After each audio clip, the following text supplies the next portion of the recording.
தேசிய கீதம் போடுவோம். 75 வருஷமா செய்யறது. தமிழ்நாட்டில் என்ன மரபு இருக்குது? எதையாவது தொடங்குறதா தமிழ் தா வாழ்த்து முதல்ல போடுவோம், நிறைவடைந்த போது தேசிய கீதம் போடுவோம்.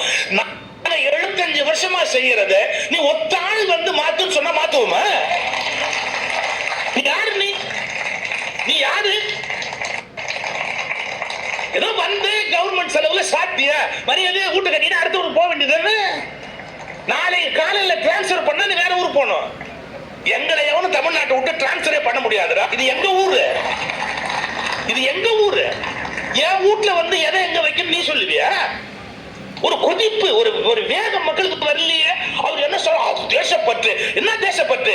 தேசிய கீதத்துக்கு நிற்காமல் நீ போனதுதான் தேசப்பற்று அற்ற செயல் என்பதை நன்றாக புரிந்து கொள். எப்படி தேசிய கீதத்தை அவமதிக்கலாம்? ஒரு நிகழ்ச்சியோட முடிவுல பாடுவாங்க, அது வரைக்கும் பொறுமையாயிரு. பாடி முடிச்சதுக்கு அப்புறம் அந்த இடத்தை விட்டு வெளியே போ. தேசிய கீதத்தை அவமதித்த நீ எங்களுக்கு தேசிய கீதத்தையும் தேசப்பற்று பற்றியும் சொல்லிக் கொண்டிருக்கிறார். உனக்கு அறிவு இல்ல, சொந்த அறிவு இல்ல, அனுபவம் இல்ல, உன் குடும்பத்துல மூத்தவங்க இல்ல. யோசிக்க தெரிய வேண்டாமா? படிக்க தெரிய வேண்டாமா?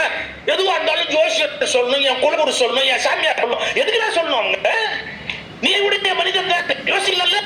அவங்களுக்கு காக்காம நான் ஒன்னும் செய்ய மாட்டேன். உன்னை காப்பாத்துறது கஷ்டம். இன்னைக்கு என்ன நினைக்கிறான்? தமிழ்ல பேசுறவன் முட்டாள், சமஸ்கிருதத்துல பேசினவன் ஒஸ்திங்கிறானே.